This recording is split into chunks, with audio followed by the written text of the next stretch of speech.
Ladies and gentlemen, yes, this is your favorite show, Sports Unfolded, with your favorite hosts, Eric and Ron.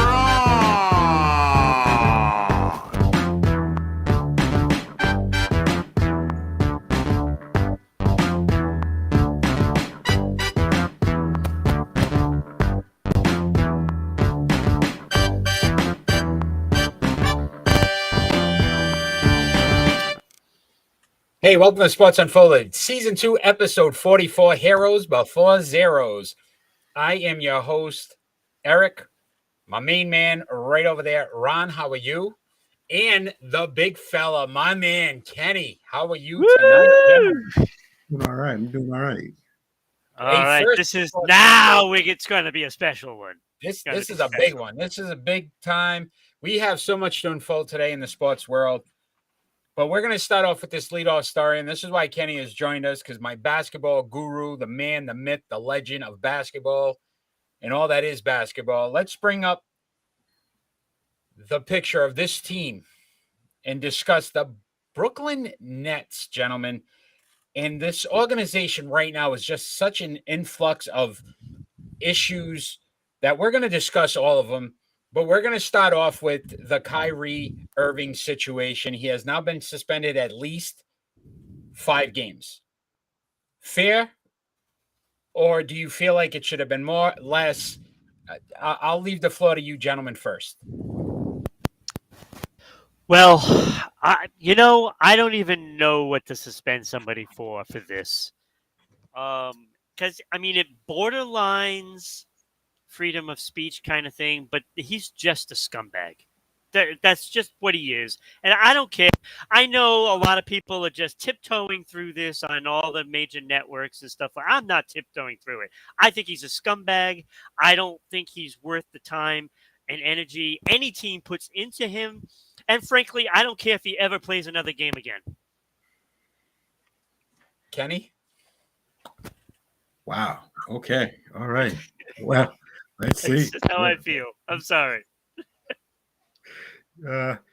He should have got a little bit more than 5 games. It could be more than 5. I mean, realistically, depending on, they say they have to see him do certain things to make them feel like he's, I guess, apologetic about what he's has never happened. going to be sorry for anything he does. Yeah. He's never. That's the only thing the Nets organization wanted him to do. Go on Twitter, go on social media, and say, I apologize. But he said, no, I'm not going to do it. And that's what he's going to do. And he doubles down. He double downs all the time. This is a guy that has the same track record for every subject. Every subject. It doesn't matter what it is. He's going to go against what the norm is, no matter what he believes. It doesn't even matter what he believes anymore. I don't even think he knows what he believes in anymore. This is a guy that clearly has issues with himself and everybody around him. He's always trying to, put his nose up towards everyone, and, as long as he can create controversy and, that's what he enjoys. He enjoys people suffering. I don't agree with you there, Ron. I think the problem with Kyrie Irving, honestly, is he's very intelligent. He really is. Yeah. The problem with Kyrie Irving is he wants people to believe how he believes. Yeah. And what he feels is that his influence on social media or with his fans really shouldn't affect if they don't want to follow that or believe that. But he doesn't understand that his words, his message has an impact on people. And I think this is why he continues to do the things he does, because he feels like, I'm just Kyrie Irving. I'm nobody special. I am just trying to relay messages to my people, is what he said. The problem is you don't understand that you are somebody based on the fact that you make $30+ million a year to dribble a basketball, to put it in a hoop. Besides the endorsements you have from Nike and all these other companies where you're making $50+ million a year, your words have meanings. There are people that are following you. There are people that are fans of you because of this. And the problem is that he doesn't feel like it's a big issue. him now issuing an apology on Twitter, apologizing to the Jewish community, a little too late. They had asked him to do this prior to, but again, Doesn't he even was trying mean it to. though, Eric. He doesn't mean Agreed. this. Agreed. I'm not saying he means it or not. The problem with Kyrie Irving is he's going to see how far he can push it. Before now, there was a backlash. There were fans sitting courtside with T-shirts, and anti-Semitic, and it was just he's created this mess because all he really had to do was say, "I don't endorse this." It was something that I watched that I felt there was certain messages that I could relate to. But See, he didn't. the problem I have, Eric, is like when you still employ a guy like this, you're basically condoning his actions Agreed. because they're putting up with all kinds of stuff. Okay, first it was the bubble. He didn't want to play, so he gets all his guys together in a meeting and goes against the NBA that way and goes against his teammates. And then it's the next thing, and then it's the next, and the next, and the next. It's the same routine from the same guy every single year. There's an issue, whether it was being on the Celtics, whether it was being in Cleveland with LeBron, then all of a sudden he wants to play on the team. I've had it with Kyrie, and frankly, I hope Brooklyn never wins a damn game again as long as they have him on that team. I don't want him anywhere near a team that I like. I don't want him anywhere near it. Kenny, your thoughts on will Kyrie Irving play again for the Brooklyn Nets? No. You think he's done He's done. You don't think they bring him back at all? No, they don't bring him back at all. That's what they So- should do. They shouldn't so- bring him back. What's done. the outcome for Kyrie Irving? Where does he go from here? He's a nutcase. Nobody really wants him, but they want him because of his basketball skills. He's too talented. Yeah, he's too talented. And we saw this with Antonio Yeah. Brown. Yeah, exactly. He's too How many- talented. And it's just, will there be an organization that will decide to take on Kyrie Irving again? Sports needs to be a leader in all of this. We need to say, you know what, enough's enough. The skill level is not worth putting your team behind a guy that does things like this. Enough of this, anti-Semitic or, anti-women, with all these problems that some players bring to the table and just cause drama. It needs to stop. And I'm getting to the point where there's going to be a breaking point with certain sports that allow it to happen. And I'm there right now. Kenny- It's like we hear it all the time. Kenny, I want to ask you this as an African American man in this country, and I'm not trying to put you on the spot, but do you feel like Kyrie Irving with this situation is actually hurting the cause of what? Okay, based on Most definitely. Okay, all right. Brooklyn knew they was getting a head case, just like Ben Simmons, and look at him now. And now they want him apologize. He's not going to apologize because he's a nutcase. He got his own situation. He got his own la land. And like you said, he wants us to believe what he believes. Oh yeah, the world is flat. Nah, I'm sorry, it's round. yeah, no, it's a great point. He did say the world was flat. That is a good point. Very good point. Kenny's Thank you, right. Kenny, for answering that. I didn't mean to put you on the spot, Kenny. I just No. Good question. No, it is a good question, Eric, because we can't put ourselves in, Kenny's shoes or anybody of color's shoes. We can't do that. And it frustrates me when we keep having to talk about these stupid issues agreed. because of players are just sometimes ignorant. And that was my point with asking the question is that as the African American race is trying to improve and show the inequalities, now you have an African American man who's basically attacking another culture. What makes that okay? Why does that why is that condoned as well? If you're saying people Right. are trying to bring other people down based on your race, then you should make sure you were as cautious when you did the same thing. That's what frustrated me more than anything else, is that we know there's inequalities in this country that need to get solved, that we have issues. I am not going to ever deny that. But don't go and attack other cultures now to try to Right. justify your point, because Mhm. it's the same thing you're saying is happening to your people. Right. And it's not right, and it shouldn't happen, and it shouldn't happen to others. If you can't get along with everybody, then get out of here. Just get out of here and go somewhere else and find your own, to Kenny's point, la la land, and just make that happen. And we've Right. spent far too much time on Kyrie Irving. We're going to move on to the other issues. Steve Nash has been fired as the Brooklyn Nets head coach. Was it fair? Should it have happened? Well, it should have happened because he's a terrible coach. So, But as I was writing this question down, I thought about this one thing, though, gentlemen, and you tell me if I'm wrong. Think about what he's trying to coach. You're trying to coach a Kyrie Irving who basically was doing his own thing and having a side thing. You're coaching a Kevin Durant who doesn't want to be there until he wants to be there. Mhm. right. And that was the but. That what you just said Right? is Ben the Simmons but. now, who's not playing again because of some injury.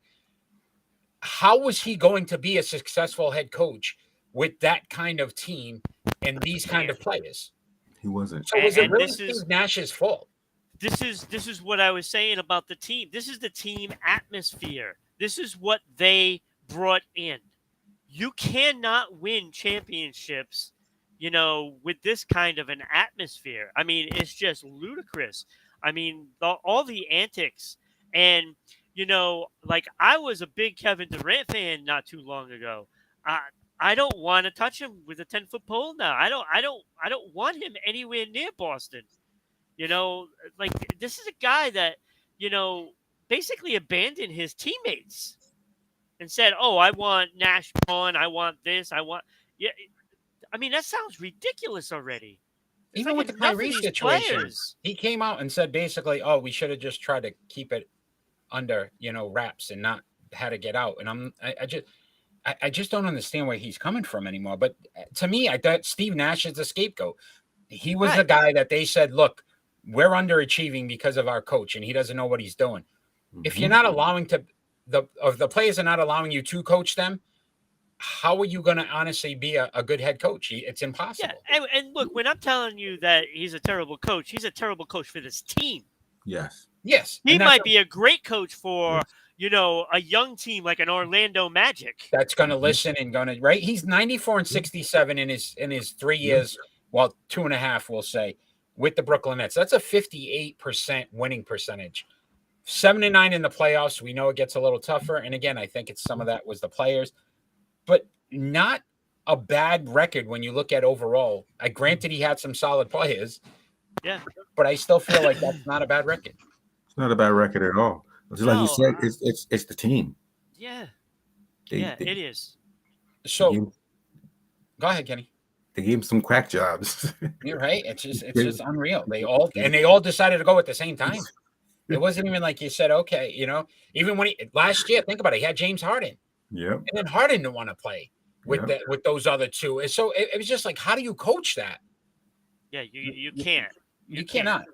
So Kenny, and I'm going to lead off with you on this one because I want to ask you about the Ime Udoka situation, possibly being the next head coach of the Brooklyn Nets. Your thoughts on should that happen? No, it should not happen. And it shouldn't have happened. Okay. And for nothing, I mean, the Celtics organization has really, really, really let me down.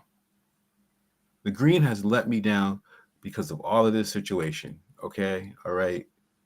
The whole thing is just diabolical. I don't even know where to start. Don't know where to finish. I'm just confused about it. You let the man go for nothing. Okay. First and foremost, you disgraced his name. Okay. I don't know what happened. Nobody knows what happened. He had a consensual relationship and it didn't go through HR, but they just want to blast it. Oh, this is what he did. Okay. All right. And he's suspended. Why didn't you just fire the man? Exactly. You Right. should have just Which is fired what the I man. said they should have done. You should have just fired the man, and let him go. Yeah. But you held him up, ruined his name, and I'm surprised the Nets really want him. Well, I don't think it's going to happen, but we'll see.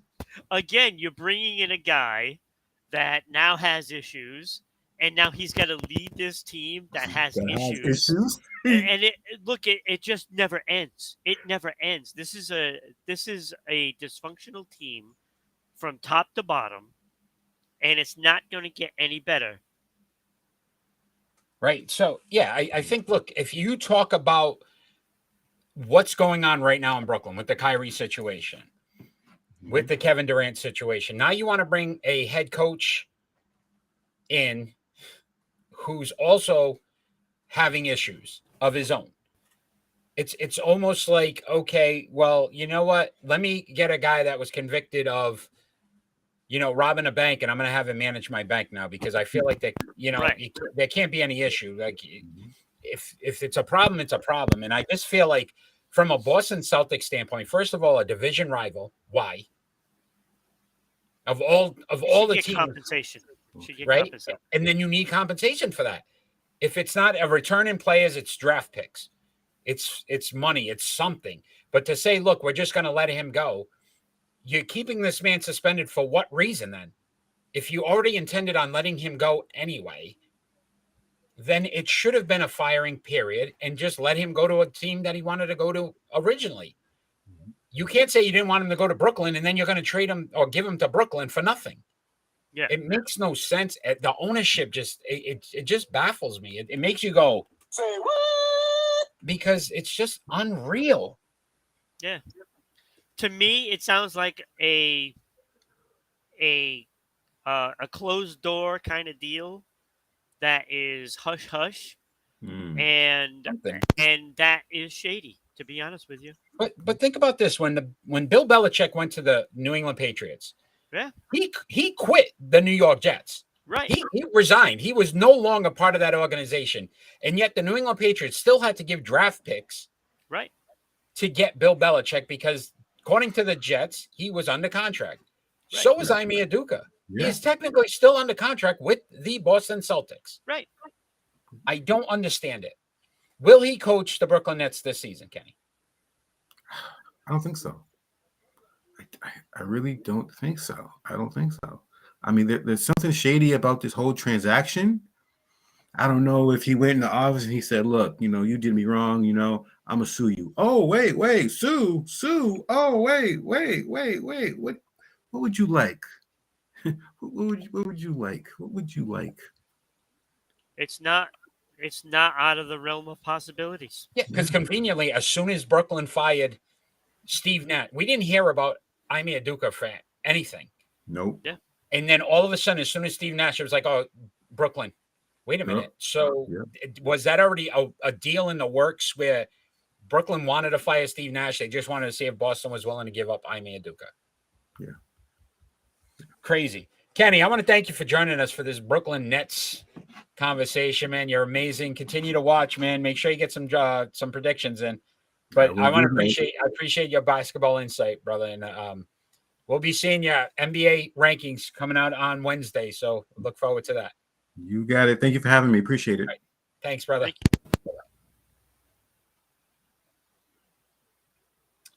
Love Kenny, man. He's always got that basketball insight. And as a fan, you think about what it means to him, Boston. And it's just so much going on right now with Boston. It's kind of crazy. Let's talk some NFL, my friend. And first start, which, again, we talked about this weeks ago, we're trendsetters. We are the reason why things are happening. If you think about every week we talk about some stuff and then it happens.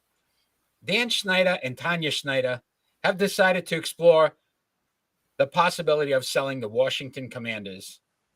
How do you feel about this decision? Oh, God. Thank you. Please sell. Please sell. Because we need to get them out of the NFL. Yes, we need to get them out of the NFL. It is so important. These people should not be running anything, to be honest with you. Like So- they're not good people. And look, Well, heroes before well, he's not. zeros is the title for a reason. Yeah. You know, like I mean, we've only talked about zero at this point. So This is just another zero.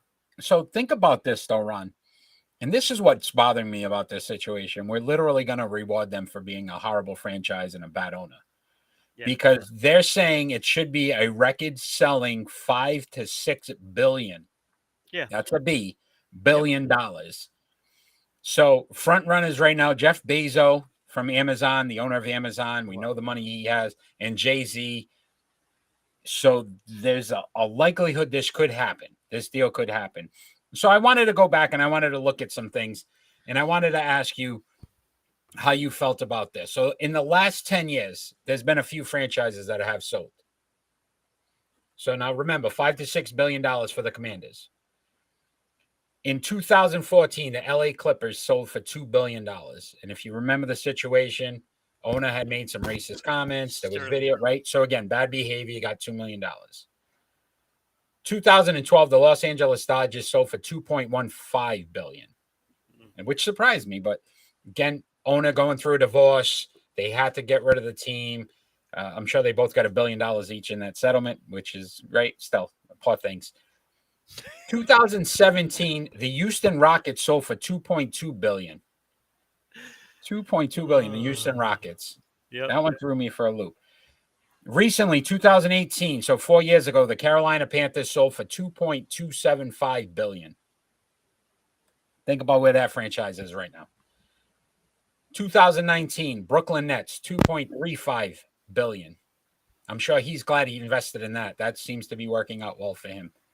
That's like a stock market crash at this point. You put your money in, you lost it, buddy. 2020, $2.4 billion for the New York Mets. And that man's spending money, and what ended up happening, you're losing the playoffs. This season, 2022, the Denver Broncos, $4.65 billion. He's going to get $6 billion for this franchise, who hasn't been relevant since the 80s. He's run into the ground. It's going to take ownership. I mean, none of these teams that we talked about are overly successful. Maybe the Dodgers, but again, playoff success. The Mets, but playoff success. Why would you spend $6 billion on an organization at this point? Blows my mind. Oh, because in the NFL, you are going to make money. Yeah, which is a shame. But again, you don't have to really be successful and you're going to make money. No. Which stinks, because what do the fans really got to look forward to? Bezos is going to come in. He's going to make his millions off of this, besides the billions. And he's going to walk away from it, and that franchise still isn't going to win a Super Bowl. Yeah, and you think about it, he buys the team, he's going to own a portion of the NFL as well. Yeah. You know, I mean, you think about these companies now trying to get monopolies in everything. He already owns Amazon a is no newspaper. different. Yeah, Right. he owns a newspaper. He owns Amazon. Now he wants to own an NFL franchise. Yeah, and they, believe me, he owns a lot more than probably what we even know. We know. So unreal. I don't know. But again, to your point, the Snyders have to get out. And I'm not saying it's all Tanya, because she seems like it's been less. But there's also a federal investigation going on as well on the back end for them doing some shady stuff. So it'll be interesting to see, even if they sell this team, how much they might have to pay back of that $6 billion they're probably going to get. Yep. Let's move on to more positive stories. About time. How about some we've trade already deadline? had too many zeros. Too many zeros. Some heroes. So trade deadline passed this Tuesday. A lot of moves happened. They say almost a record-setting trade deadline. Some of the top moves we're going to talk about. So Christian McCaffrey to the 49ers. Your thoughts? I think that is the best move so far. Maybe Miami did some good things. I mean, you know, I like those two situations are the best out of everything. Calvin Ridley to the Jaguars. Yeah, that's a good move too. But Good move. you know, but I mean, what is it really going to do for the Jaguars? Yeah, well, he's suspended for the year. Yeah. So the part of this, and I don't know if you've read the story, when he got caught with the gambling situation, Right. it was Atlanta. He bet the Jaguars. and now he's a Jaguar. So Yeah, he bet right. He got it right. That's right. How about Chase Claypool to the Bears? Mm. That's a quiet move. That's a nice move, but again, it's the Chicago Bears. What is it going to do for them? But here's an organization that you thought very easily could just fold it up and say, look, here's another bad season. They're trying to build. And Fields has an opportunity now where, look, you get receivers in there that might be. He's not a N'Keal Harry, so No, it's and already an this upgrade. is and that's what they did it for. They want to see how he works with Fields to see what they're going to do next year. So you know that in the back of their minds, they're saying, okay, we're going to need to get a receiver next year because we got to give him some weapons. So they trade for him, and they're going to see how it works out, and then they might go elsewhere, maybe an offensive lineman instead. Yeah. Here I thought was the best move. T.J. Hawkinson, tight end to the Vikings. Oh yeah, that was a very good move. And again, division. I find this weird when teams are doing this in the division. Here is my biggest argument. And I talked to one of my buddies at work the other day, and I said, this bothers me more than anything because here it goes again. The Detroit Lions, who have the one successful player on their team, they trade away. The Baltimore Orioles could have made the playoffs. They trade away their franchise player. It's like all these bad teams, all they are farm systems. Yeah. They build these guys up, make them better, and then they trade them off for draft picks that may or may not work out. I couldn't stand this move for the Lions. If I'm a Lions fan, I am just disgusted now with this organization. You've got me a bad head coach. You're getting rid of my top players. What's the point anymore? Right. And again, look, if there's one thing that you want to have is a good tight end, to have, an outlet for a quarterback. And whether you're going to go with Goff next year or not, and to me, this is a sign that we're not going to have Goff long. Because to me, I think they're going to try to draft a quarterback in the draft. And you want that tight end. I'm sorry. You want a tight end as a safety. Horrible. Roquan Smith to the Ravens. It's a good nice move. Very good move there. Kadarius Toney to the Chiefs. This one baffled me a little bit. Yeah, I don't get that one either. He's not done much with the New York Giants at all. And then they picked up a bunch of wide receivers in the offseason. And I just and what does he bring to the table? He's not going to bring anything to the table that the other guys don't already do. Exactly. I mean, if you're going to get for a team like Kansas City, if you're going to get a receiver, you go out and you get a receiver. And then to top it all off, well, then why didn't you just keep Tyreek? Mm-hmm. You know what I'm saying? So to me, this doesn't make any sense for the team to go out and say, hey, now we need a receiver. When you had one, if you would have kept him, you would have been a contender for, the Super Bowl. So you're just saying, oh, my God, we were wrong for letting Tyreek go. That's basically what you're admitting, is going out and getting a receiver. Yeah. To me, I think it should have gone out and gotten defense. That would have made a bigger point because you're still going to be in the same situation. You're not going to be able to handle the Buffalo Bills. Agreed. Robert Quinn to the Eagles. We talked about that last week, but good move. Bradley Chubb to the Dolphins. You talked about what Miami did. Yes. Very good move. And they picked up the running back, Wilson from Hines, San Francisco. Hines went to Hines Buffalo. go? Well, Hines went to Buffalo. That's right. But Wilson Jr., I believe, was the running back. But again, and the Dolphins re-upped him 5 years, and they signed him. So Bradley Chubb's in there for a while. Yeah. Miami's trying to contend with Buffalo. Yeah, and look, as much as we criticize Tua, that offense runs better with Tua. Yeah, it does. And that's why the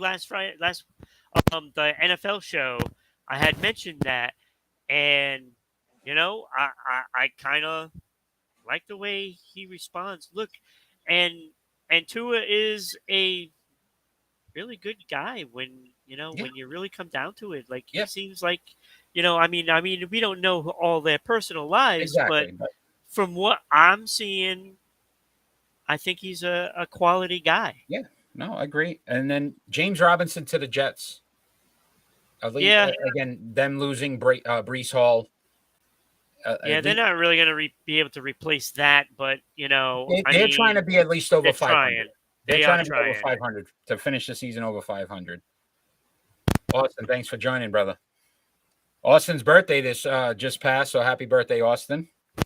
There we go. Happy birthday. And then you talked about Hines real quick.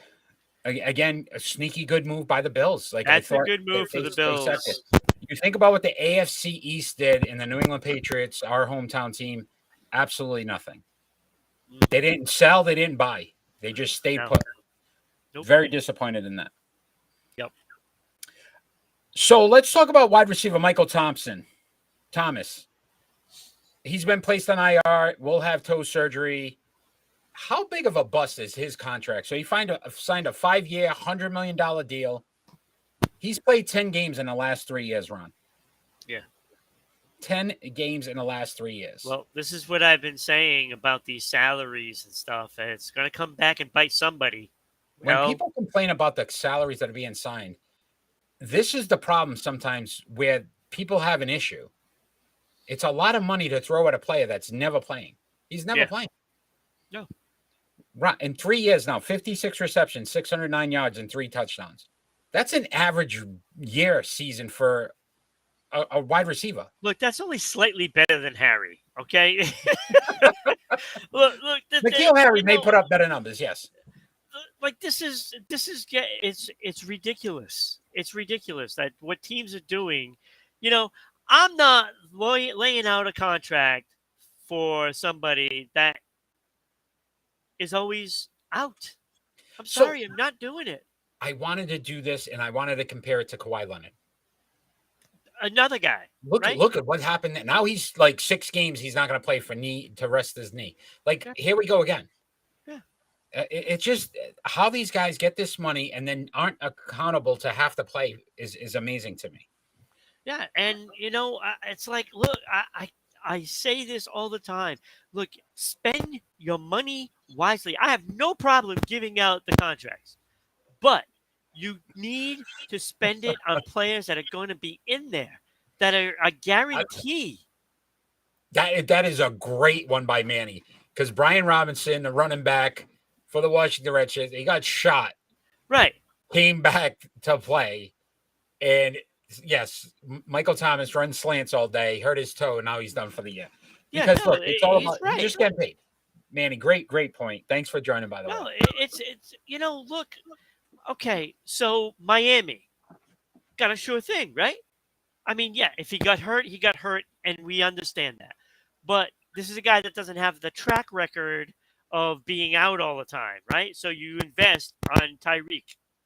That is a smart move. But these teams that are investing in a hope and a prayer, especially now with the quarterback, how do you think Arizona's feeling about that contract with Kyler Murray? Look, until you prove it to me, you ain't getting that contract like that. I will gladly sign a 5-year, $100 million contract to basically do 10 shows. If that's what you want to offer, I would take it all day. Right? If I got to do 10 shows, okay, I'll do that. Yeah. So, Ron, let's move on to our games of interest. I struggled with this a little bit. You think? I couldn't find too many games that I was interested in, even if on a bad. But I threw 4 in there, 4 or 5. 4. I got 4 games. Yeah, I got 2. What's your 2? My 2 is the Rams in Tampa Bay because the loser is out. Right, done. Which team is just... Yes, agreed. And then there's Tennessee at Kansas City. Yeah, Titans, Chiefs. Literally the only really good game. Yeah, I also had. I'm going to take it back on this one. I don't know why I put Bills Jets, because the Jets, again, I think the Jets are a train wreck and the Buffalo should win. But Seahawks Cardinals, interesting game, because again, if the Seahawks lose this game, look, I'm not sold on Seattle. They need to beat their division opponents now and make sure that they increase that lead. That's going to be a big game for Seattle. If they're legitimate, they beat the Cardinals. No, I mean, yeah, you're right. I mean, the only thing the only reason why I didn't take it because I really dislike both teams, to be honest Yeah. with you. Geno Um, Smith, your boy. Stop it. You love Geno Smith now. You're a I Geno. think he's done a really good job for this Yeah, team. you're a Geno guy now. So I still think Seattle's going to win this game because I have no faith in Arizona at all. At all. None. yeah, agreed. Triple play time. These three players lead the NBA in scoring currently, and that's Luka Doncic, Giannis Antetokounmpo, and Kevin Durant. We're going to decide who we start, bench, and cut. I am first this week. So I am starting, and I already know you're gonna not like this. Giannis Antetokounmpo. 22 points, 9.4 rebounds, 4.6 assists this season. But I feel like he is by far the most dominant player in the NBA currently. He can at will dominate any position he wants. So I want a guy that I know I can guarantee no matter any given night is going to be able to dominate. I'm benching Luka Doncic. 26.6 points, 8.6, 8.0 assists for his career. They're actually all of these guys are averaging over 30 points so far this season. Luka hasn't won anything yet, and that bothers me. If he gets to the finals, at least I would have more confidence to say, look, he could lead my team to a championship. Right now, he's a phenomenal player, but I don't know if he can lead a team to the promised land. Not like Giannis, who's won one, and the guy I cut, Kevin Durant, and I just feel like, again, with all the circus that goes with Kevin Durant, that's why I wouldn't want Kevin Durant on my team, because I don't feel I could trust him to be a leader on my team. So I cut to Kevin Durant. Okay, so you said exactly my thoughts. I want Giannis in my starting lineup because Wow, Giannis can win. He can carry a team on his back. Maybe not for a whole series against most teams. Well, let me rephrase that. He can carry his team on his back for most teams, against most teams. A good defensive team, he can't do it alone. Maybe for a game or two, he can do it alone. But look, he's an MVP caliber player. And to be honest with you, I also think that he is the best player in the league. And I think he's going to win MVP, and I think he's going to win another championship this year. And I'd want him to be my starter over anybody else in the league. Second to that would absolutely be Luka. Look, he hasn't won a championship, but he's been really alone for his career so far. And I hope they get something to go along with him to get a championship because I think he's that great of a player. Yes. He can basically do it all. And he does need some help. And like I said, he can carry a team, but he does need some help to get a championship. I mean, come on. Get him some help. You've got the money over there in Dallas. Yes. Mark. Mr. Cuban, yes, he does. And I absolutely cut KD for all of those reasons that you said. Look, there's too much drama. I have lost all respect for him. And basically, the Celtics told you how to play him in the playoffs. And he's not going to be as effective if he's by himself. Yeah, agreed. So we started the same. Yes, doesn't happen too often. No. Oh, great. So let's continue with this NBA theme. We're going to talk about the Philadelphia 76ers. They're experiencing some injuries to their big stars. How will this impact them to start this season? So James Harden out at least a month with a right foot tendon strain. Joel Embiid has missed 3 of the last 4 games with a illness, not COVID related. They're 4-5 currently to start this season. Can this team get past this? There's already been some turmoil with this team. So will these injuries affect them? Well, if Embiid gets back in there, they can salvage their season, But again, we're talking about a guy that's always injured or always sick or always something. There's always something. Okay, yes, he made it through last year. Woohoo! Celebrate, you made it through a season. Okay, but I'm still not sold that he can last a whole season, 2 in a row. If he can, great. We'll see if he comes back because I like Maxi, and I think Maxi is the key to all of this. Agreed. I'm not really concerned if Harden comes back or not, because if you have Maxi contributing, I think that's what you want more. But you can say Harden this season so far to start 22 points, 7 rebounds, 10 assists per game. He's what they needed from James Harden. Right, and he's playing James Harden basketball. But the important guy is Embiid, because if Harden comes back, okay, yeah, but you still don't have Embiid and you're still not going to get a championship. Okay, but if Embiid is there, there's a little more, a caliber of a guy that can lead the way, because he can carry a team by himself. And then when you have Maxi, I think that is a key. So Embiid being healthy is definitely more important than Harden being healthy. Agreed. So yeah, Maxi averaging 24.2 points per game so far. He's really good. I've watched a couple of those games where they've squandered, some of those games, and Maxi has really stepped up, and I really like him as a player. And I think with him in there as a focal point with Embiid, that is the difference on this team. No, great points. Major League Baseball time, my friend. The World Series is going to return to Houston tomorrow for Game 6 between the Philadelphia Phillies and the Houston Astros. The Astros lead 3-2. What are your thoughts so far on this series? It's been a very interesting series. Yeah, it's been a good series, and look, nice job, Philadelphia. I'll tell you, because nobody gave them a chance, including myself. I said it would be already over by now, but they've really stepped up and they've played a good series. I think Houston does take this series, and it might even be next game. But Philadelphia is not going to go out without a fight. They have too many guys in there that aren't going to give it up. And you talk about Schwarber and Harper right off the start. Those two guys can come up with clutch hits.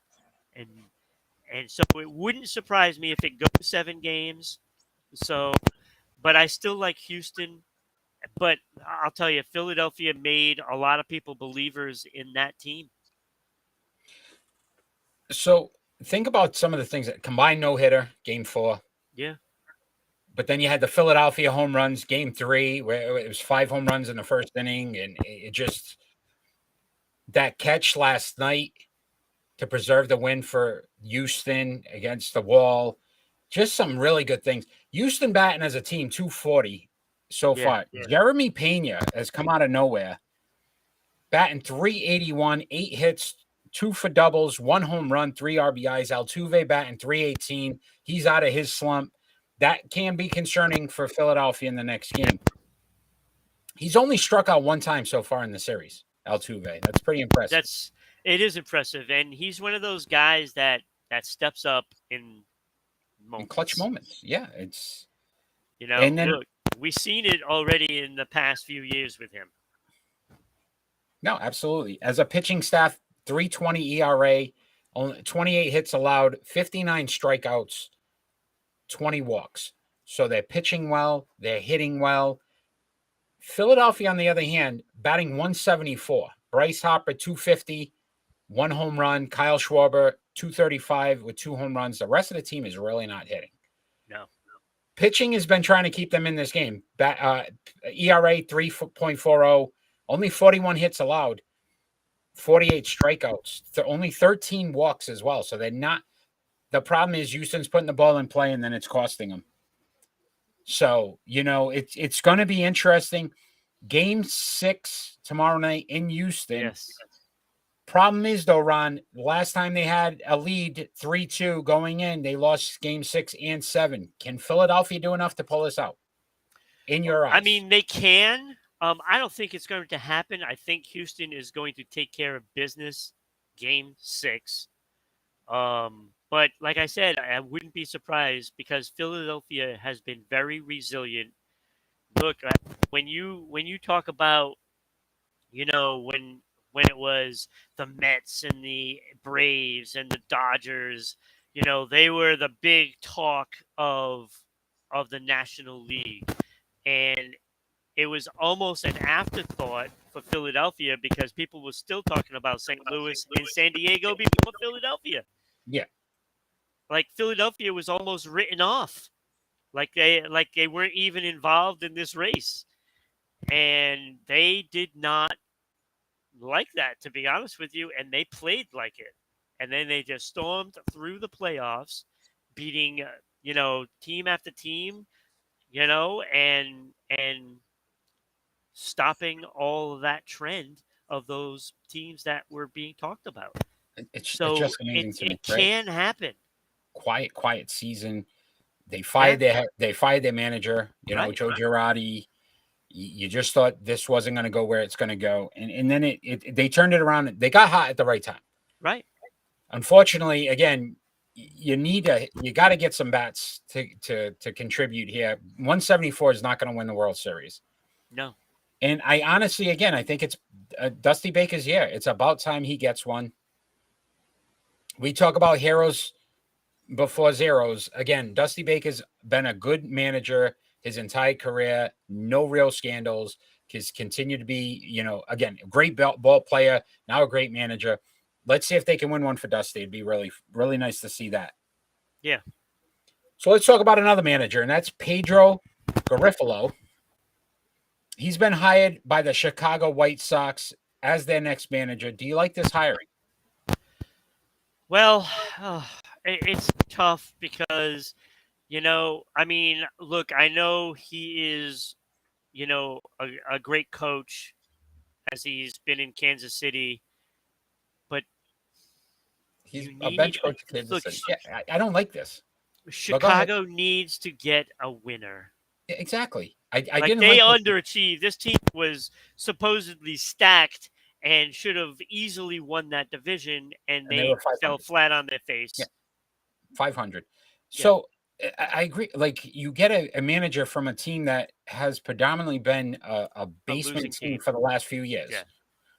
I'm not saying he's a bad manager. I don't know. No. We won't know. We'll have to find out. But then you're going to keep your pitching coach, Ethan Katz, and your bullpen coach, Kurt Hasler. And, team ERA 3.92, 48 saves. They batted well last season. They picked up quietly bench coach Charlie Montoya from the Blue Jays. But again, look what he did with Toronto. This is where I question this move. Like, you got to tell me there couldn't have been a guy that's won a World Series or has been in those big moments where that would have made more sense for a team that clearly should have been in the playoffs and possibly in the World Series. Look, I mean, when you look, if I was Chicago White Sox, I would have said, well, if they're not going to use him, I'm going to go after Jason Varitek. He knows how to win. Why? Like, Varitek so bad to get a job. Look, yeah, he should be a manager. Like, this is what he probably wants, and they're not giving him the opportunity, right? And I'm looking at it like, I'd rather have a guy that shows that grit as a player to give that kind of a player a chance to become a manager. And I'm sure that the minor league systems are loaded with players that display that kind of grit and are coming up through the ranks as coaches. Like, you're going to tell me that there isn't one of those guys? Yeah, weird hiring. I'm sorry. Like, you need to find one of those guys that because they like, when you look at it, the Angels had some of those coaches in the past and brought them to World Series. and the place, the minor leagues are loaded with those kind of players that turned coaches, and they just need to get a shot. Like I'm not pilfering a losing franchise for a manager. I'm not doing that. Agreed. Very rare. Very strange signing. Very strange signing. Ron, it's face-off time. Moving right along here. And we're going to argue, should the Boston Celtics remove the interim head coaching title from Joe Mazzulla? One of us has to be for this. One of us has to be against this. I go first this week, so I get to pick. And I am for this. And I will tell you why. You're basically saying that you had no intention of bringing back Ime Udoka. You're going into a season where you finished second overall in the NBA, 2 games from winning the NBA Finals. You need stability for this team.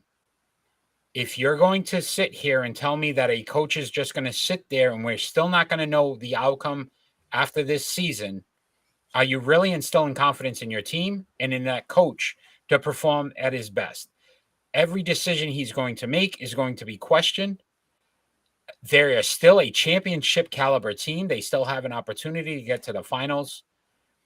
And to me, this just basically, as an organization, shows that you don't instill trust in your head coaching decision and that you would have preferred to keep a guy sitting all year that you clearly don't want in case this didn't work out. It needs to go away. He needs to become the head coach of the Boston Celtics. That's my thought. Okay. So this is an impossible one to even argue, just because of the situation. It's impossible to say, oh, well, he needs to stay interim coach. First of all, I don't even believe in naming anybody an interim coach because it's the dumbest thing in sports. The interim manager or interim head coach. It's stupid. He's your head coach. Just name him your head coach for Christ's sakes. Like the whole thing. He should have been fired if you didn't want him there. And all this thing about with the Celtics, it's just stupid. It's stupid, and nobody should be named the interim coach. You're the head coach. That's it. You're the head coach. They have a head coach. Yeah, but until they let him go, they have a head coach. We know that they don't. I mean, he's not with the Celtics. Like, end the whole charade.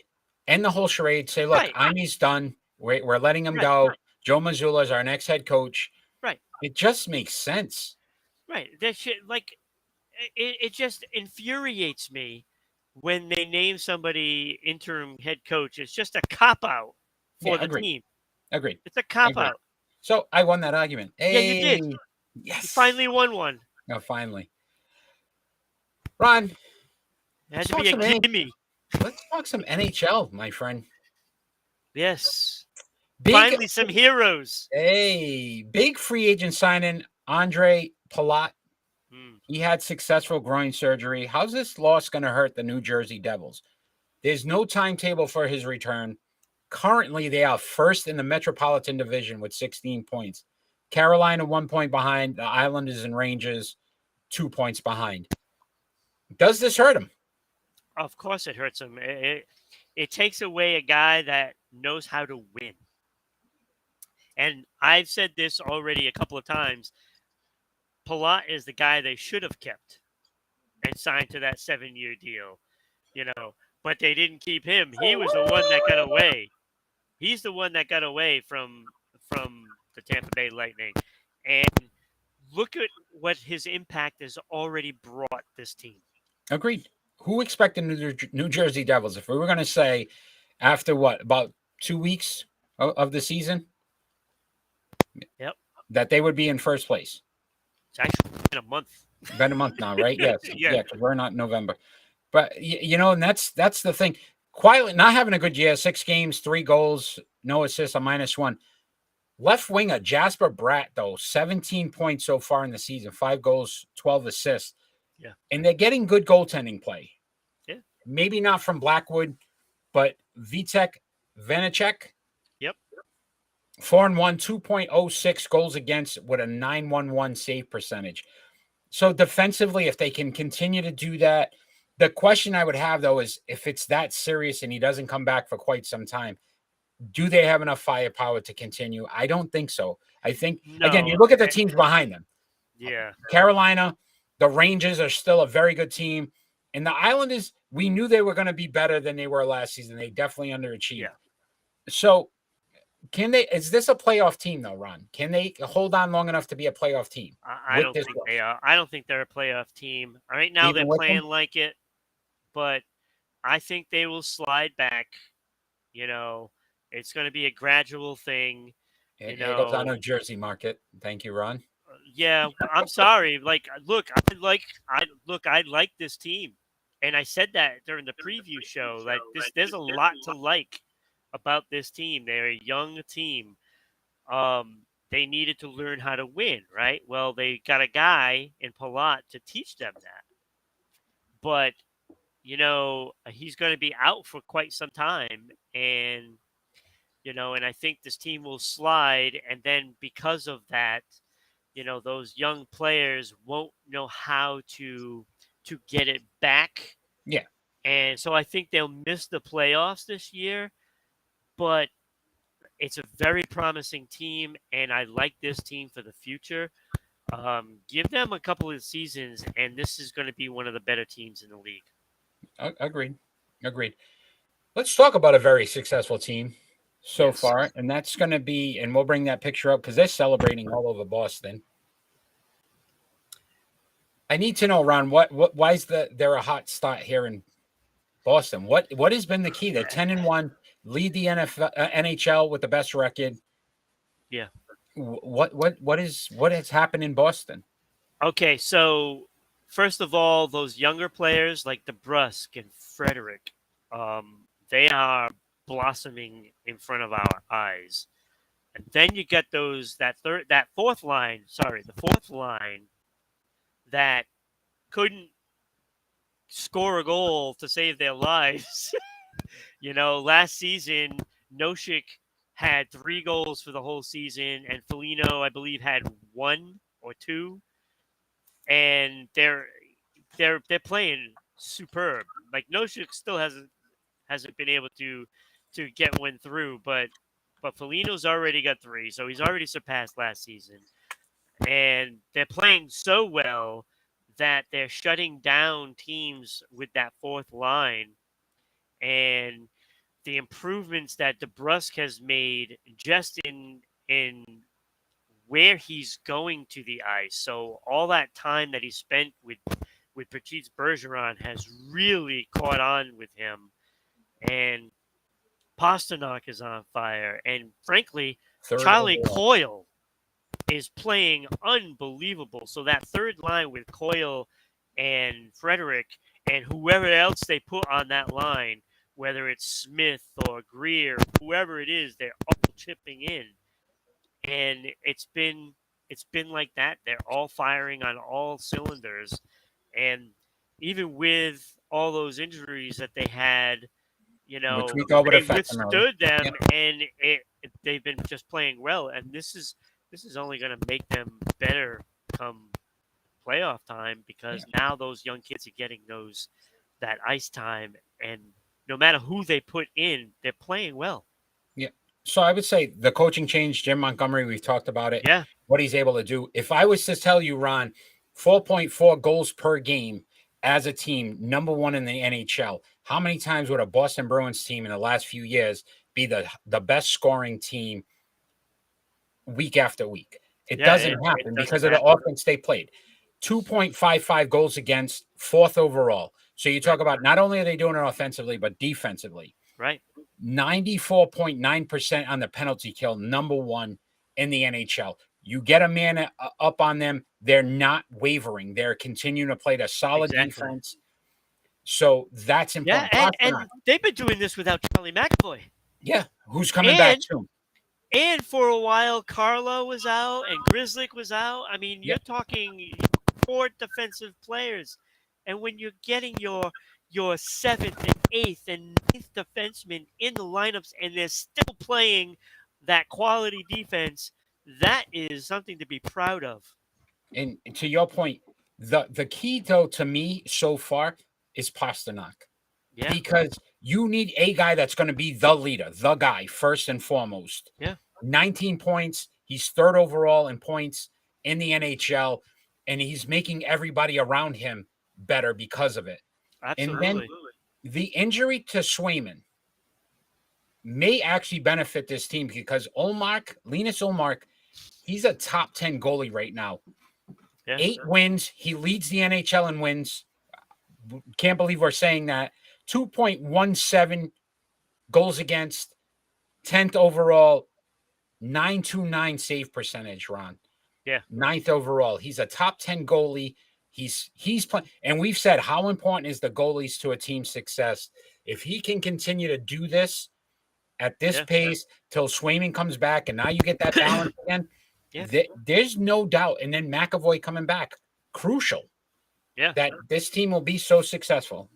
And then hopefully, they get Krejci back sometime soon. Yeah. Because, when he was in that lineup, Pasternak was just too good. Too good. It's scary. It's scary how good this team can be when they're fully healthy. That's when it's really going to be interesting to see. Yeah. All right, go Bees. Hey, right. Pick and roll time. Pick and roll time. Sometimes we throw a dud in. We have to throw a dud in. We threw a little bit of a dud. These players, they're good, they're solid, but it could be questioned. So we're going to rank all the players that have won number 44 for the Boston Celtics, and we're going to rank them from 6 to 1. And those players are Rob Williams, Brian Scalabrine, the voice of the Boston Celtics now, Danny Ainge, Rick Fox, Paul Westphal, and Pete Maravich. And we're only ranking their Celtics career. We're not ranking them based on their entire career, which made it a little more difficult. But at number 6, I am first, so I will start. If he's not number 6 on your list, Ron, there's definitely something wrong. Brian Scalabrine. So in 5 seasons with the Boston Celtics, he averaged 2.7 points per game, 1.5 rebounds, and 0.7 assists. The only thing that he has to boat on or hang his head on, he did win a championship with that 08 team. So he's got a championship. He's one of 3 on this list. At number 5, it's the unknown. Just hasn't done enough yet, and that's Rob Williams for me. 4 seasons so far with the Boston Celtics, 7.2 points per game, 6.6 rebounds, 1.4 assists, 1.7 blocks. So defensively, he was off defensive player last season. But again, the injuries, the game time, what he still has to do for the Celtics, I just couldn't put him higher on this list. At number 4, I went Pete Maravich. And I would have put him lower, but he did have some decent numbers for the 1 season. He did play for the Boston Celtics.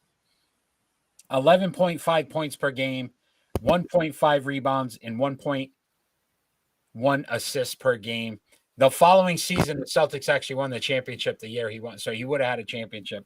Unfortunately, didn't get one with Boston. So at 3, I went Paul Westphal. 7.3 points per game in 3 seasons, 1.7 rebounds, 2.1 assists. He did win a championship with the team, though, so I put him ahead of Maravich because of that. I can't believe this guy is my number 2, and that's Rick Fox, who played 6 seasons, the second longest on this list. 10.7 points per game with the Celtics, 3.9 rebounds, 2.8 assists, 1.2 steals, was on the all-rookie team. Absolutely horrible years for the Boston Celtics, the years he was there. He did win championships, but that was with the Lakers, so no championships with the Boston Celtics.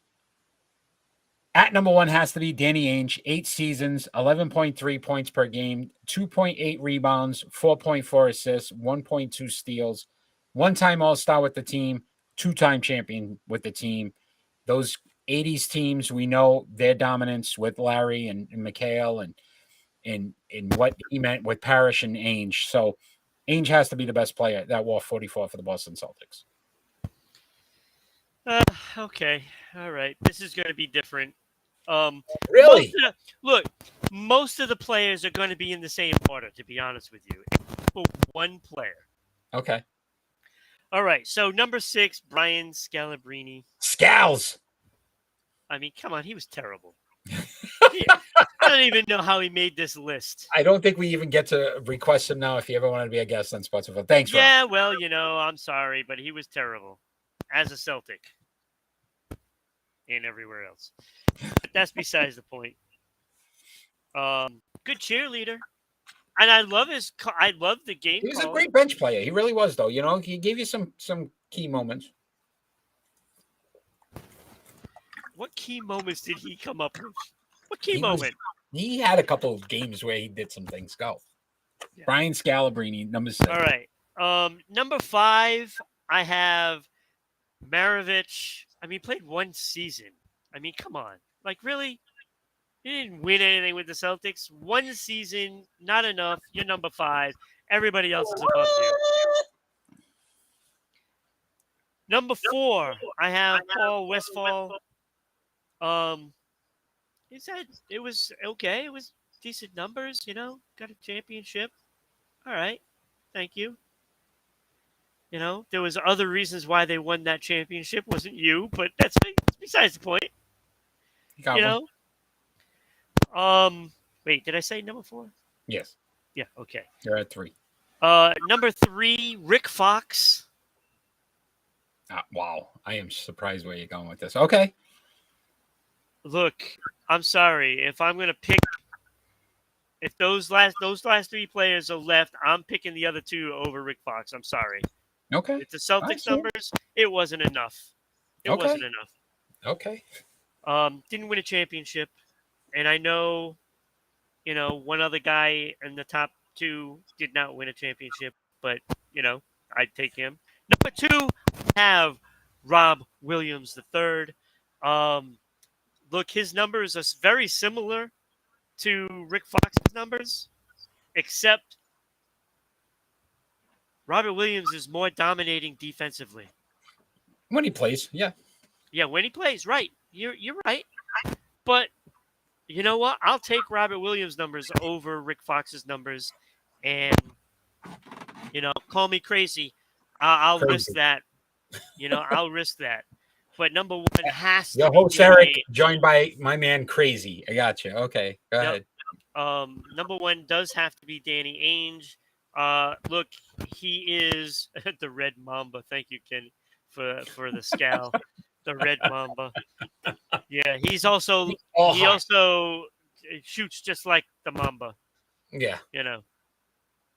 But Danny Ainge, number 1. I mean, look, you're going to need that shot. He's a great player. He's a great. He really was. He was a great, shooter. Complementary player to those right. group. If you think about Bird was going to be the number 1, Mikhail 2, Parrish, but then you had to have guys that were willing to do some of the dirty work, and Ainge was one of those guys. So yeah, no, he definitely was the best player. 44, right? Yeah, but I still like Robert Williams above all those other players. All right. I just think that defense is just so good. It just outshines any of those other numbers that the other players had. I'm just curious, Kenny, what was Kenny's thoughts on Rick Fox? Where would Kenny have put him? Kenny, if you chime in, let me know. I'm curious. Yeah, Rick Fox. It's prediction time, my friend, and you just keep gaining ground. It's getting harder and harder for me to feel confident that I'm gonna be able to. You're gonna be wearing Red Sox. I got a feeling. Little addition now to the prediction chart. So, I'm gonna give you what our win losses were for the last week. So you went 5-4. I was 4-5. Manny went 4-5. If anyone chimes in, Ron, just let me know because I do not have visibility this week. Okay. But we are going to start with the NBA. Shot very well from 3 Yes, he did. Yes, he did. And he had Rick Fox at number 2. Rick Fox. See, yes, Kenny, good job. That's my man. All right. Prediction time. 11-5 in the did NBA. that Portland winner? Trail Blazers at the Phoenix Suns. I am first this week, so I will go. I'm going Phoenix. I think Portland with the injuries, no Dame. That's going to cost them some games now. And Phoenix is just playing very good basketball. Yeah, I'm going Phoenix as well. I mean, this isn't even a difficult decision. Phoenix is a good team, and Portland is wounded. So it makes sense that they're not going to be able to beat Phoenix in Phoenix without. Did make our top 5 this week, Portland, but I don't feel like they'll be in it again next week. No, probably But not. it'd be interesting. And let me see. What do we got going Manny on here? picked the Suns. Manny. And Kenny holding chiming in. steady Portland. with Wow. Portland. All right. Portland, India. 11-7. We got the Milwaukee Bucks at the Atlanta Hawks, Ron. I'm going Milwaukee. To me, it's not even a decision. Not even a decision. I'm going with Giannis. And Atlanta's played very good basketball. They really have. They're not a bad team. But I agree with you. I'm going Milwaukee. I just think, again, they've been so dominant so far this season. Undefeated. Only undefeated team left. I went Milwaukee as well. Yeah. What are the gentlemen out there? Did we get any picks? Not yet. Still waiting on them. So they probably don't have a clue. And, Kenny goes with the Hawks. It goes. Yeah. He's going against the great. He just doesn't want to be over 500, Kenny. And Manny goes Milwaukee. That's right, Manny. You should hitch your wagon to Ron's wagon. Oh, there we go. 11-4 NHL action. We got the Buffalo Sabres at the Carolina Hurricanes. Buffalo, sneaky good this season so far. It's still a relevant team. I think they're 5-3. But I'm going Carolina at home. I think they're a more dominant team, and they're going to start to take over the Metropolitan Division. So this is where it starts. Yeah, I agree. Buffalo is not going to go into Carolina and take them out. There's no way. There's no way. Buffalo. I knew it. So Kenny went Buffalo. We may have our first offer for a week. That hasn't happened. Yeah, that's Manny, not pick good anybody? start. He has not picked yet, and there it comes. He went Buffalo as well. Wow. Okay. All right. So sorry, Manny. You just detached your wagon from mine. Sorry, buddy. Ron, 11-8. You got the Edmonton Oilers at the Tampa Bay Lightning. Yeah. I'm not liking how Tampa Bay has been playing, and I am going to go with the Edmonton Oilers in this one. It's going to be very hard for me to go ahead of you if I continue to pick the same team, because I also picked Edmonton based on the fact that Edmonton just looks better. Yeah. They look better. They're playing better hockey than the Lightning. The Lightning have not been that good this season. No, they have not. So Kenny's got to be going Tampa Bay. Tampa Bay. I knew it. Oh, boy. I see where this is going. Oh, my. Manny, does he have a pick? And he went with Tampa Bay as well. Wow. Okay. Okay. I like what we're seeing here. 11-6. This is why we get the big bucks, right? Huge. 5 years, 100 million. I'm only going to do 10 shows, though. I'm telling you right now. Great. Indianapolis Colts at the New England Patriots. I went New England. I cannot see them losing this game. No Jonathan Taylor. Second game for Ellinger at quarterback. If New England can't win this game, they can't win a game. Yeah, I went with New England as well. There's no way. And if they lose this game, Kenny, whoa, there we go. Kenny went with the Pats, but Manny said he would not pick the Patriots ever again. He said after the Bears situation, he said he'd never pick. Man of his word. 11-6. You got the Los Angeles Rams at the Tampa Bay Buccaneers, Ron. This is a tough one. Because both these teams desperately need this win. And I got to go with the Rams. I just think the Rams have the weapons. I am very upset with you now. I'm sorry. Because I went the Rams as well. Oh. And I literally we've picked every single team the same right now. I can't make ground up if you don't pick somebody different. Sorry. But the Rams, listen, Tampa Bay is they're a mess now. They're very hurt. Very hurt. And both of them picked the Rams. Tom Brady, this might be the end. This could be the end. 11-6, you got the Tennessee Titans at the Kansas City Chiefs. Titans have had the Chiefs number for the most part with Patrick Mahomes. But I'm going Kansas City. I just have not been confident enough to say Kansas City will not win this game. I agree. I just think Kansas City is the second best team in the conference. I don't see Tennessee being able to beat them with whoever they put in quarterback. Only key if they can run the ball with Derrick Henry and keep Mahomes off the field, but I just feel like they have been too inconsistent. Kansas City is just going to stack everybody in the box. I don't even know if they're going to play any kind of corner work. It's all going to be in the box. So Manny went with the Chiefs, and so did Kenneth. All right. What is the frequency, Kenneth? All right. Big college matchup. Saturday tomorrow. Number 1 Tennessee Volunteers at the number 3 Georgia Bulldogs. I'm up. You're correct? Yep. I went. I think. And I don't know if it's really considered an upset. The number 3 Georgia Bulldogs. Yeah, I went with Georgia. I just look. I'm still not. Tennessee beat Alabama, and we felt like Alabama was right for the taking in that game. Yeah. Georgia's Bulldogs, their defense is by far one of the best defenses in college football. Yeah, I think, and they're going to be at home. So that, along with it, home team, I give the home team a little bit of an advantage. Yeah, it helps. It definitely helps as well. Manny went Tennessee. Wow. Kenny went Georgia. Ron, tomorrow as well, number 6 Alabama Crimson Tide at number 10 Louisiana State Tigers LSU. Who are you going with? I'm going with LSU. Hey, we got one different. I'm going Alabama.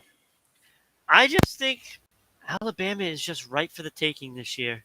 Yeah, I agree. I just don't think LSU is as good yet. They're not there yet. Well, Kenny? Kenny says so. Kenny's finally getting wise and starting to pick with me. Here we go.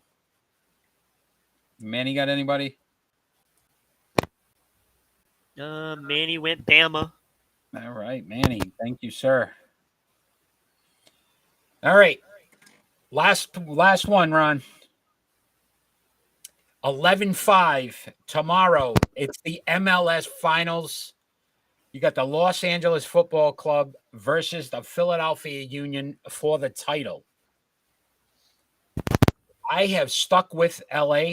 They have looked so good all season. I think it's their year. I'm going LA. Well, Philadelphia may be the best team in the world, but LA is the best team in the galaxy. They're not and the I'm LA going Galaxy. with LA. There's LA no Galaxy, way though. they lose this. There's It's no the LA way Football they lose. Club. This is the football club, not the Galaxy. But Well, whatever. I like where you went with that, though. Yeah, see? Yeah. I'm worried about who's Manny picking. So Kenny picks Philly, Yeah, I'm shocked. and Manny went with LA Football Club. I feel better about my pick then.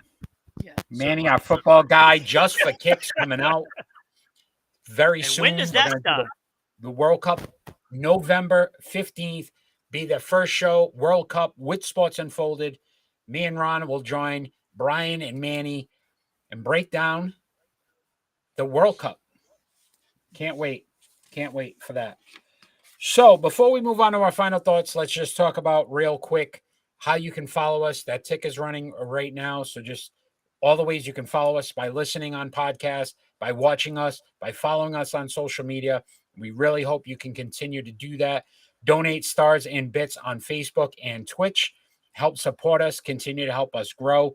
If you'd like to sponsor the show, ribroadcasting.media@gmail.com. It is thousands of eyes on your business weekly. We will advertise for your business. All we ask for is that you email us, and we'll give you all the information on how easy and simple it can be, so we can continue to grow Sports Unfolded. We are everywhere. We are on Amazon, Spotify, Google, Anchor, Red Circle, TuneIn. We are also working on another platform as we speak, so we will continue to grow. We're on YouTube, Facebook, Twitch, Twitter, MeWe, so many different social media platforms.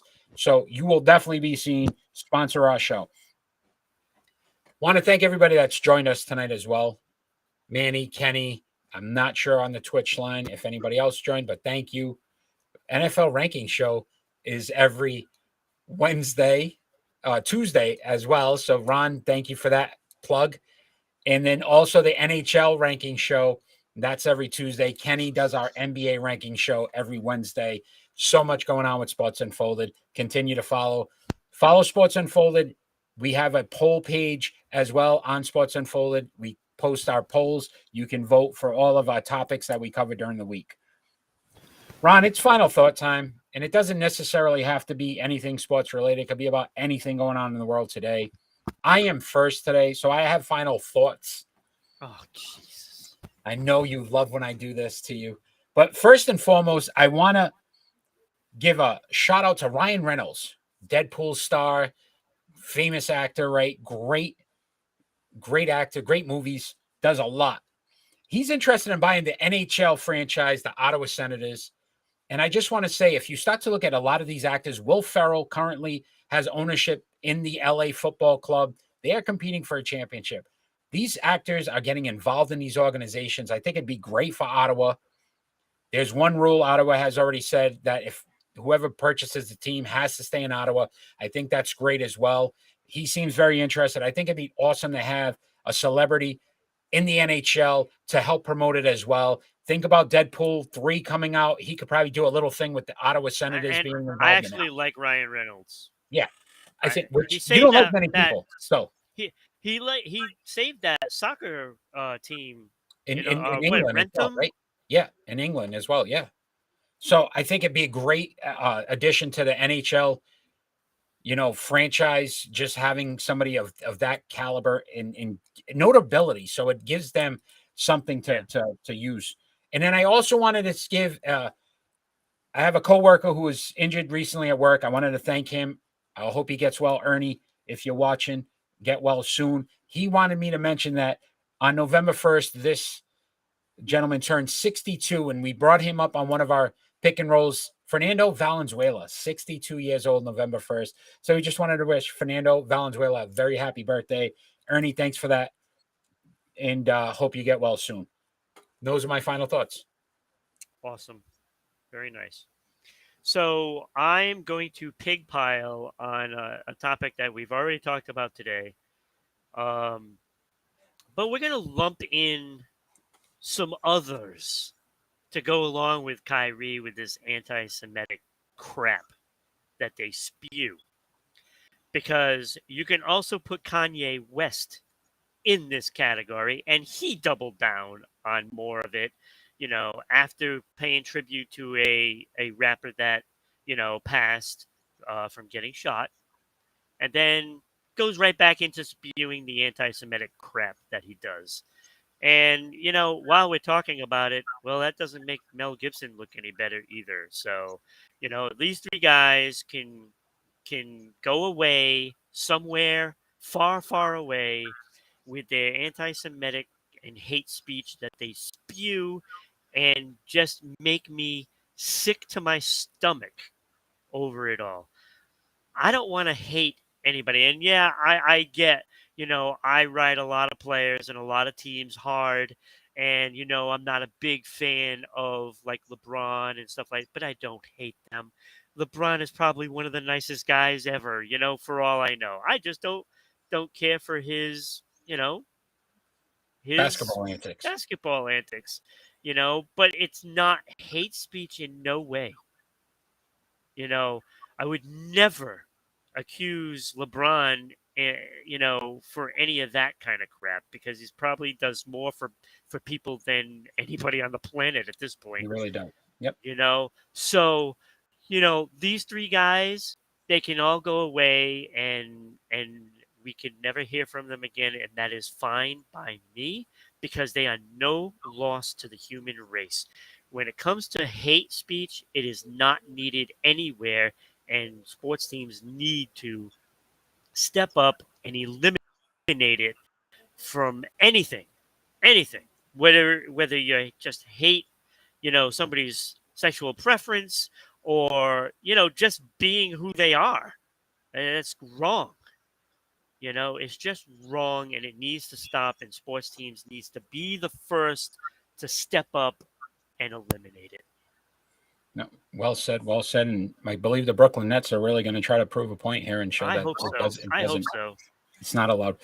Want to thank Kenny for joining us for our first segment with the NBA and talking about the Brooklyn Nets and that whole situation. So thank you, Kenny, for that. We will be on next Friday, 6 p.m. Join us live. Join in, tune in, and participate. Be a part of the show. We love having our fans just continue to give us stuff to talk about. It always helps us as well. And follow us on all our social media platforms. We will continue to grow. YouTube has been a big success for us. Continue to follow Rhode Island Broadcasting. So not just Sports Unfolded, a lot of great shows on Rhode Island Broadcasting, and more to come from Sports Unfolded. Just for Kicks, October 15th, World Cup preview. November 15th. I'm sorry. I forget what month I'm in now. But November 15th, 7 p.m., Just for Kicks, Brian and Manny breaking down the World Cup. Really looking forward to that show. We're going to learn a lot about soccer, and we'll continue to do some soccer shows now with the two of them and let them continue to give us some soccer knowledge. Can't wait. Football. Ron, football. I want to thank you for your time today, Ron. I want to thank everybody that joined us live and everybody that's going to watch afterwards. Click those follow buttons. Ron, as we always ask for in this world, let's just have some peace. Have a great night, everybody.